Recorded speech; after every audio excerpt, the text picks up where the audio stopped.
Gary. Context is always king. So what has happened before these events that Gary just read to us? Actually, what has happened before is really, really important. You see, if you go back one chapter, from 1 Kings 19 to 1 Kings 18, we have what is perhaps one of the most epic stories in all of Scripture. Elijah has climbed a mountain called Mount Carmel, and he's found himself, when he reaches the top, in a bit of a sticky position. Okay? Not because it was caramel, but because it was Mount Carmel. Right? He's in a bit of a sticky position. And the sticky position is this, that he is faced by the prophets of Baal, a false god to whom many of the people of Israel had now turned to worship. You might remember that we talk about, as we journey through the Old Testament scriptures, that there's a little bit of a cycle that happens throughout the life of the people of Israel. A cycle that repeats itself over and over again. That right when things are good, they are worshipping God. Then they take their eyes off of God and look to other things and to other gods. Then they get themselves into a bit of a mess. And then they call out to God, they repent and they turn to Him, and then the cycle seems to start all over again as they're restored. They find themselves stuck in this cycle. And on the top of Mount Carmel, Elijah, the sole prophet of the Lord, is faced with 450 of the prophets of Baal and some other false gods. And Elijah really sticks his neck out, because he knows that his God is the one true God, right? He knows that his God will come through for him. So he challenges the 450 prophets to a bit of a battle. Now, we're not talking swords, we're not talking horseback, we're not talking anything like that. He says, you build an altar, and I'll build an altar. You build an altar, and I'll build an altar. And all these altars will offer an offering of praise to our God. We'll offer a sacrifice to our God. And whoever's God sets the altar alight with fire, that is the one true God. And as you read through 1 Kings 18, you'll see this exchange that's taking place. And Elijah says, you guys go first. There's more of you. You guys go first. So they go first. And nothing happens. They do ritual dances, they slash their wrists, they do everything that they could possibly think of to try and to summon their God to send fire upon the altar. But surprise, surprise, nothing happens. And Elijah has a little bit of fun with it. And Elijah says to them, well, maybe your God's on the toilet. Maybe your God's asleep. Maybe your God, he really has a bit of fun with it. But you can imagine maybe if you've ever made a smart remark like that when you're faced with a crowd, his heart was probably beating quite fast in his chest as he says these things. And then we're told that Elijah sets up the altar and he digs a trench and he puts water into this trench. Water upon water upon water. And again, I was never very good at chemistry in school, but water puts out fire, right? He makes it almost more difficult for himself, and he steps out and he says, Lord my God, if you are God, prove to these people that you are the God of Israel, that you are the one true God. And lo and behold, fire from heaven comes, sets the altar alight, licks up the water that is in the trenches, and the people fall face down. Face down. And they declare, the Lord, He is God. The Lord, He is God. The Lord, He is God. And normally, preachers stop there. But what happens after that is this. That the prophets of the false gods of Baal and the others, that they are put to death. Then Jezebel, the wife of King Ahab of Israel, gets word of what happens. Jezebel is an evil queen. If you've ever been called a Jezebel, it's not a compliment. Right? If you've ever been called a Jezebel, it's not a compliment. And she gets word of this and she threatens to kill Elijah. In fact, she sends people and says within 24 hours of this, Elijah and prophet will die. So Elijah does what I would have done and he runs. Right? God's come through for you once. Absolutely. But there's also such a thing as sanctified common sense.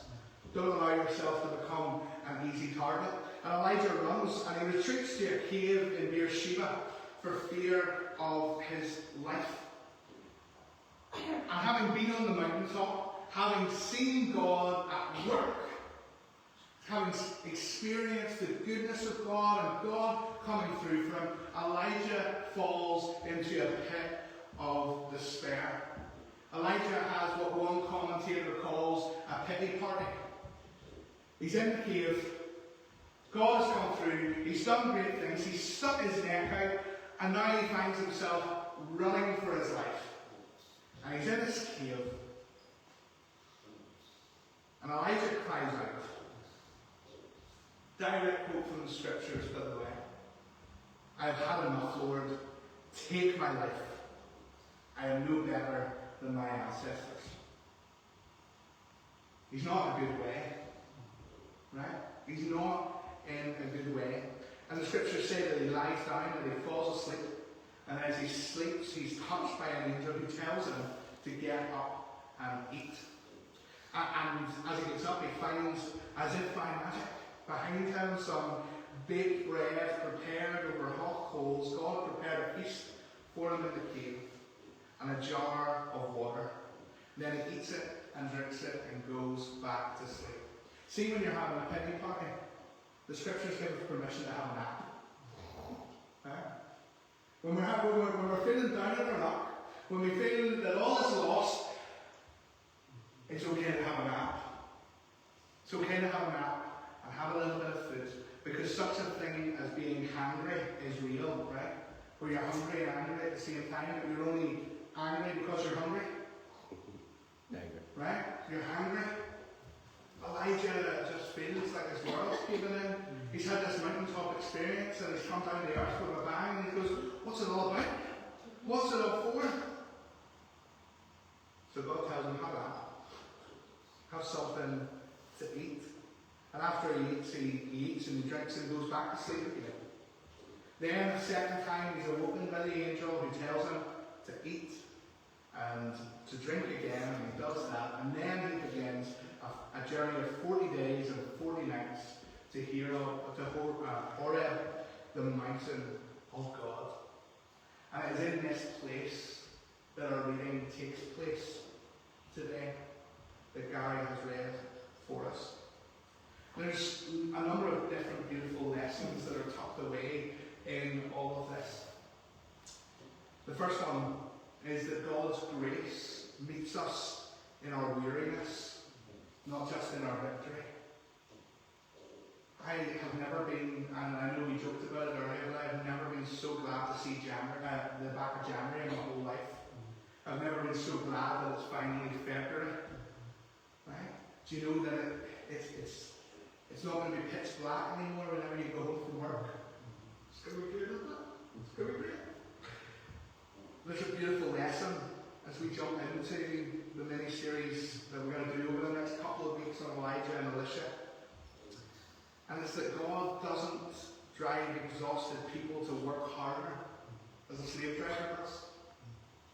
But rather God in His grace picks us up, brushes us off, provides us with sustenance, sustaining us where we are, long before He propels us to where He longs for us to be. When Elijah cries out to God to end his life, God doesn't dismiss him. He doesn't even condemn him. He doesn't tell him to wise up or to wind his neck in. Rather, God in His grace draws near, and God gives him rest. Why? Because His yoke is easy and His burden is light. Why? Because He knows our feeble frame and He loves us anyway. Why? Because he's a loving father who loves to give good gifts to his children. There is this beautiful verse that's tucked away in the Psalms. Karen quotes it quite often, and I love it. And I smile every time she does. And it just says this: that he grants to his beloved rest. He grants to his beloved rest. And very often we think of that in the context of death.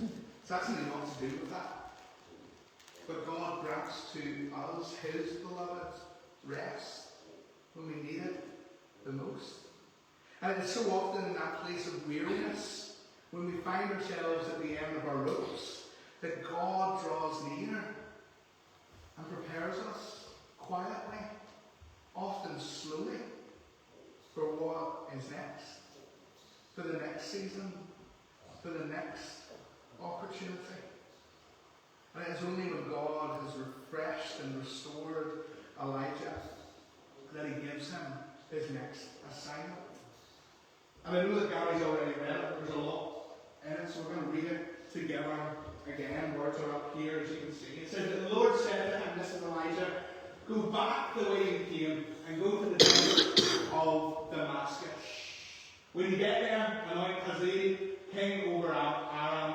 Also anoint Jehu, son of Nishai, king over Israel. And anoint Elisha, son of Shaphat, from Evil Meloah, that's not Lauren, to succeed you as prophet. Jehu will put to death any who escape the sword of Jezebel, and Elisha will put to death any who escape the sword of Jehu.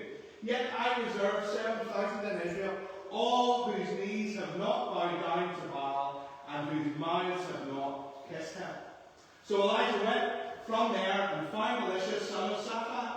He was ploughing with 12 yoke of oxen, and he himself was driving the 12th pair. Elijah went up to him and threw his cloak around him. That's significant, we'll come to that later. Elisha then left his oxen and ran after Elijah. Let me kiss my father and my mother goodbye, he said, and then I will come to you. Go back, Elijah replied. What have I done to you?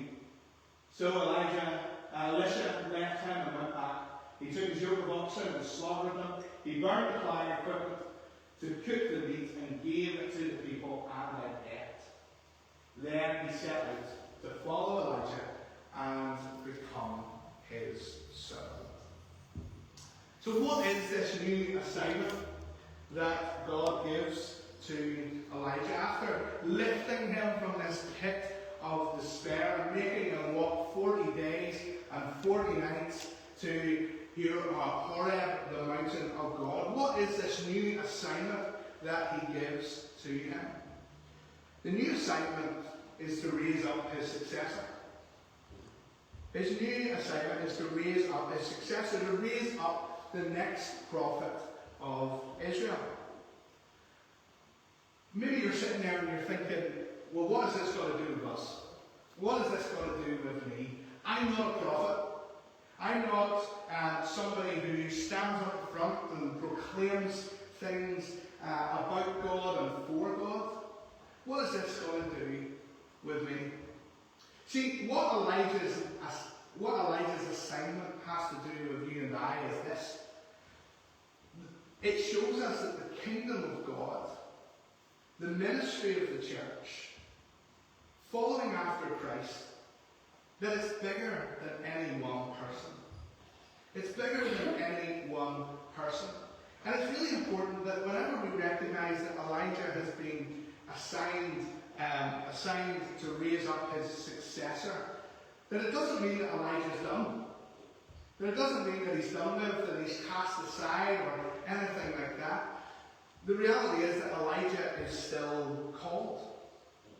Elijah is still called to be the prophet to the people in that season. He is still called to live for God. He's still called to proclaim the truths of God.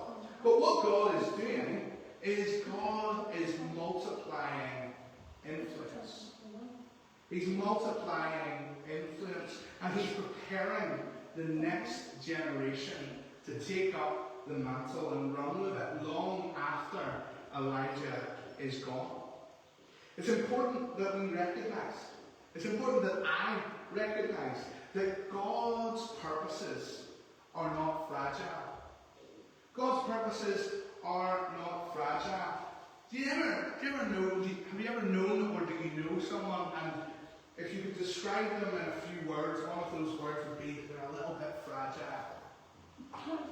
They're a little bit fragile.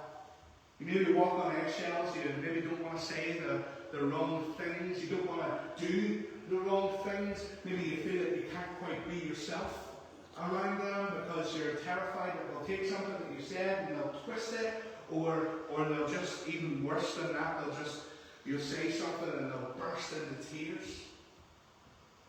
Sometimes we can be guilty, sometimes I can be guilty as looking at the purposes of God as a little bit fragile. That they're a little bit dependent on how we act. That they're a little bit dependent on what we say.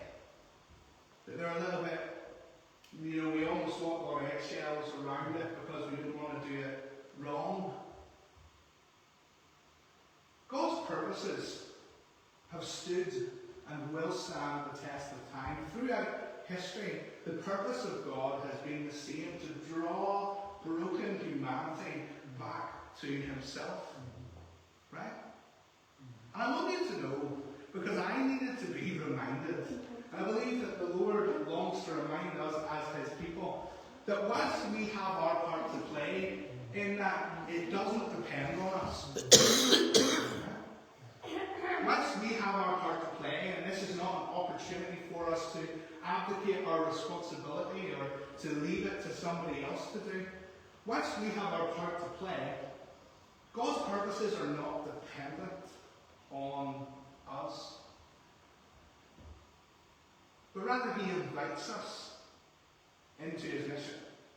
He invites us to be a part of what he is already doing. I find that marvelous. I hope you do as well. That the God of all creation is on a mission of reconciliation to the world. And he invites us to join him in all of that. That the all-powerful, all-knowing God who is everywhere at all times draws alongside and says, Sammy, come on. I've work for you to do. You can insert your own name there, because I'm not going to call any individual out. But Sammy, come on. Come on. There's work for us to do. He invites us into his mission, and it doesn't solely depend on us. Anybody ever felt like they've had the weight of the world on their shoulders? Right? How often have we put that weight there ourselves? Right?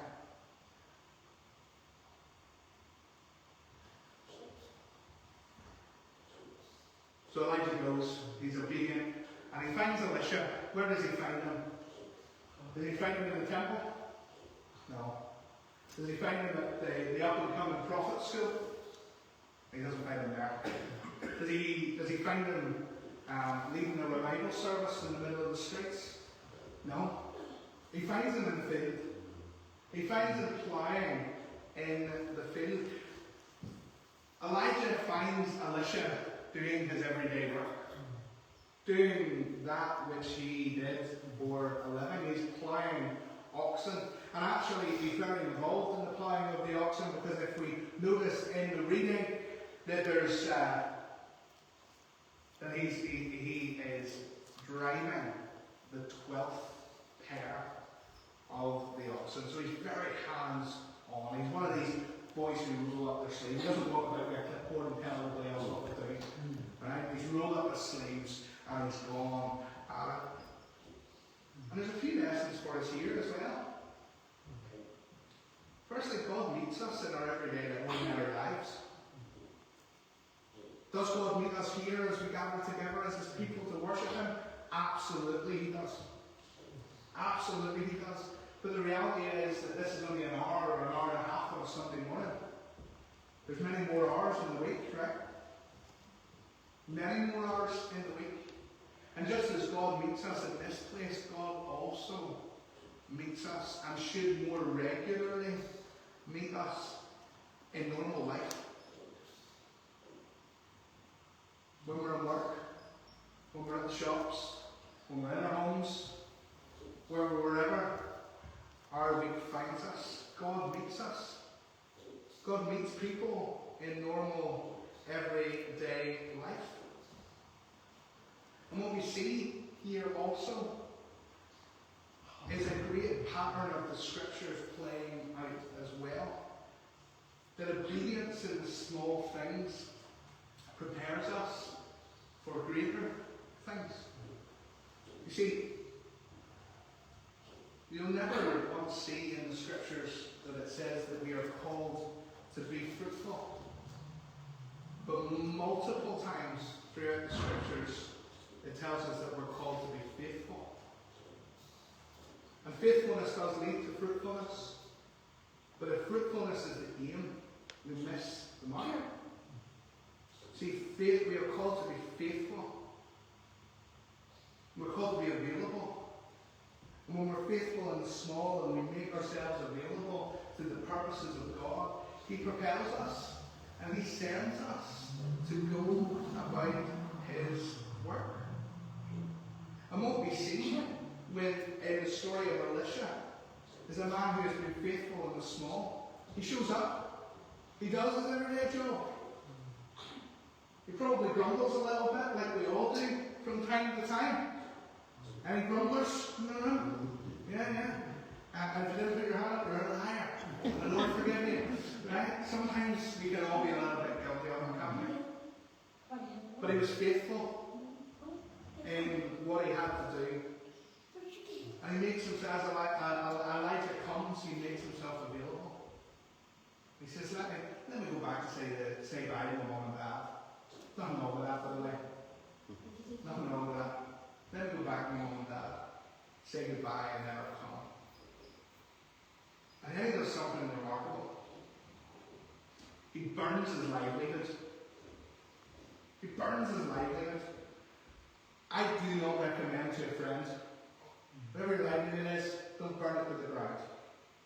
But what we have here is something that is incredibly symbolic also. Now, whilst Elisha did it, maybe doesn't translate into our 21st century context to physically do it, but it also serves symbolically or as a metaphor of what is expected of us as the people of God when God calls us, when we make ourselves available and then He sends us what is expected of us.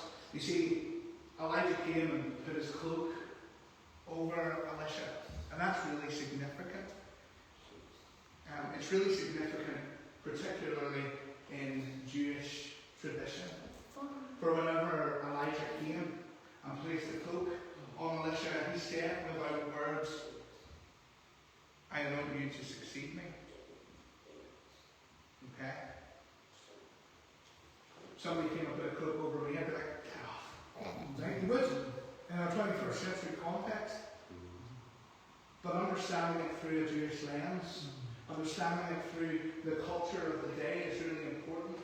Elijah comes and he in many ways, as he places the cloak on Elisha's shoulders, he passes a baton, as though in a relay race, and says, you're up. You're up. And Elisha responds, because that calling comes with responsibility. And within the culture, he had the opportunity to say yes or to say no. It was never forced. He could back out and say, thanks, big man, but this isn't for me. But he responds by taking his livelihood, by burning the plough, by sacrificing the oxen. And then, did you notice that he has a barbecue? And then he shares the meat with the people. It's as though Elisha is throwing a party of his going away. He says, I'm leaving now. I'm going away. Is it a hamburger? I've never had it, so I don't really know. Here's a burger. Here's some with me and send me on my way. And Elisha's sacrifice and his commitment, because it would have been a sacrifice, it would have been a steady income, it would have been a guarantee of food on the table, it would have been a guarantee of the olden times equivalent of a pillow underneath your head at night, and certainly a roof over your head as you lay down your head. But Elisha says, I'm all in. He surrenders. He commits. It's not half-hearted. It's not delayed. It's not conditional. He says, you know what? Yeah, I give myself to this. And Elisha makes it clear that there is no turning back. I wonder, as we follow after Jesus, whether we're here this morning watching at home or watching online, I wonder, as we follow after Jesus, as we've given ourselves to him, are there things that we've held back, thinking that he or others wouldn't notice? Things that we use as crutches to lean on when life gets rough. When we find ourselves in the cave of Beersheba and we say, Lord, take my life, I've had enough. Are there other crutches, things that we cling to, that God is actually asking us to surrender to him? I don't think anybody would have batted an eyelid if Elisha had took the oxen with him. Right? I don't think anybody probably would have batted an eyelid.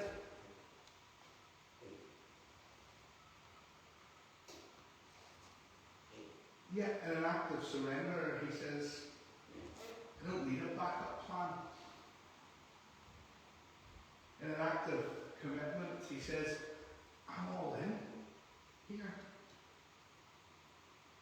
Max Lucado, a great devotional writer, talks about inviting Jesus into the various rooms of your life.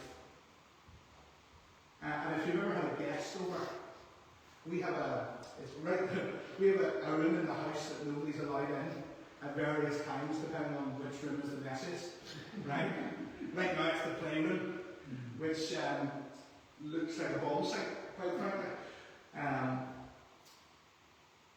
But as you have people around, you always want to take them to the quote-unquote good room, don't you? Maybe we're in East Belfast, maybe we don't have good rooms. But I know growing up, there was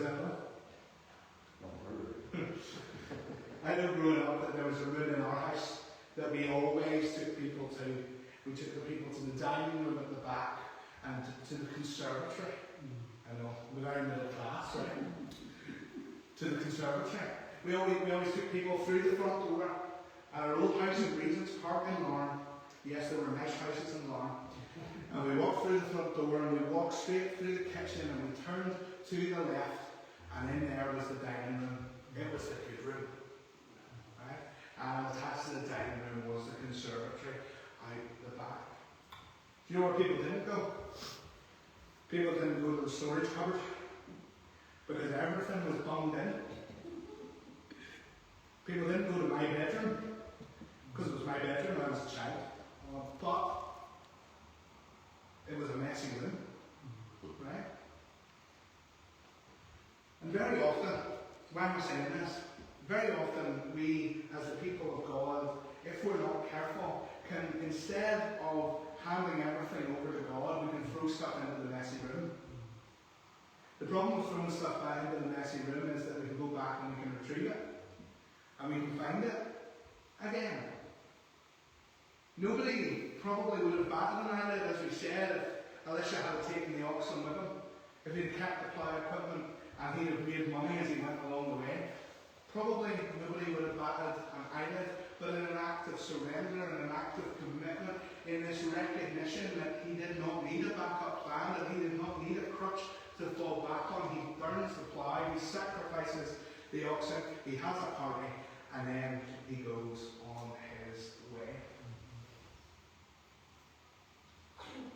Maybe you've already thrown stuff into the messy room. Maybe you do need to go and retrieve it this morning. Maybe you need to hand it over to God and say, don't need this anymore. I don't want this anymore. I want you to take it. And these things that we can throw into these rooms, they're not always necessarily bad things, but sometimes they are. Sometimes it can be a source of income. Other times it can be a silent addiction or a silent sin that nobody else knows about, that we haven't truly handed over.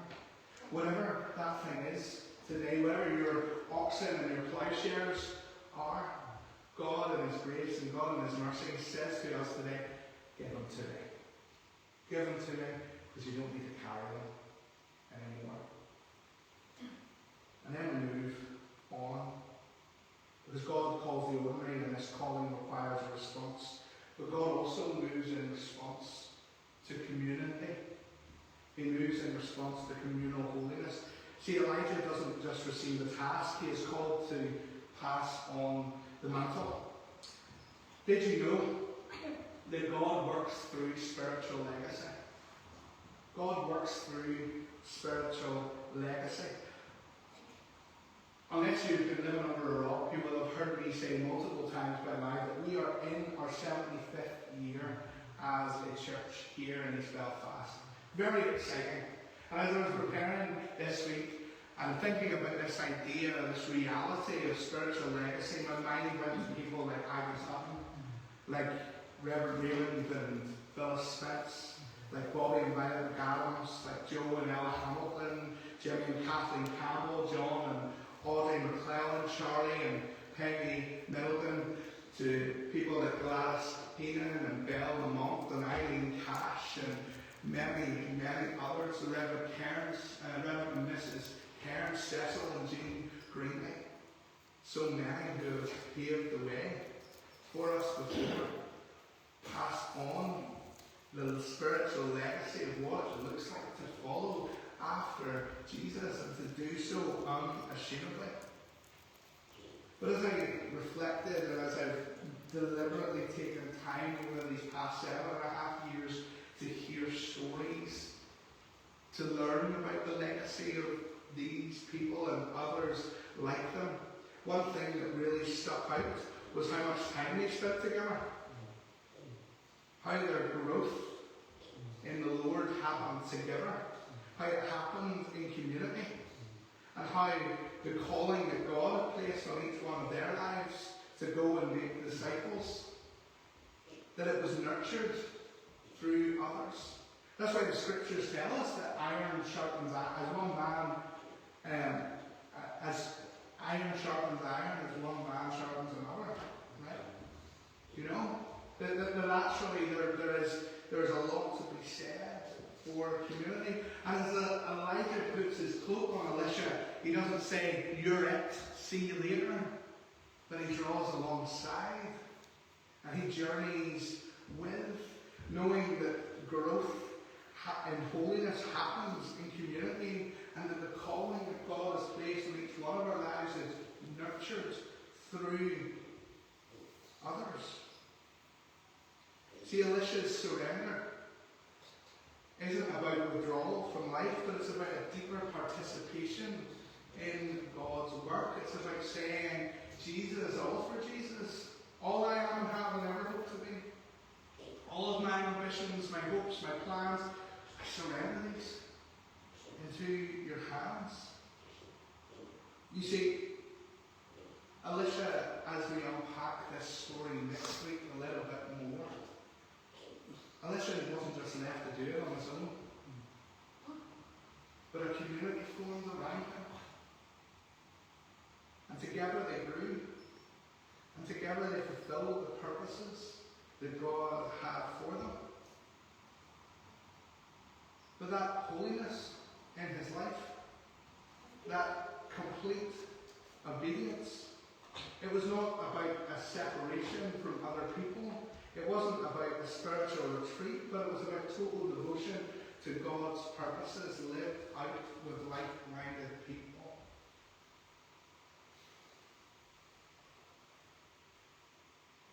The people that are annoyed people, you ever get annoyed by people? Right? Sometimes people really annoy me. And guess what? Sometimes I really annoy people. Does that mean we give up on each other? No. It means that we reason together. It means that we draw alongside one another. It means that we grow together. It means that we deliberately choose, even when it's easier, to walk alone. We choose to walk together. And we choose to chase after Him and His purposes. 1 Kings 19, 15 to 21.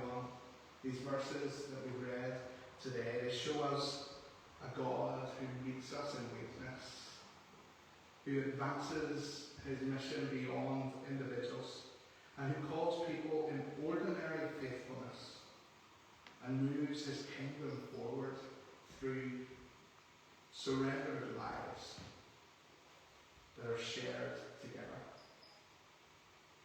Let that be an encouragement to us today. Let that propel us on to be the people that God has called us to be. And let's not do it in isolation. Let's recognize our need not only for one another, but also our need for Him. And that He who is faithful, that He who called us, that He is faithful, and that He will do it. So if you're weary today, have a little nap with Jesus.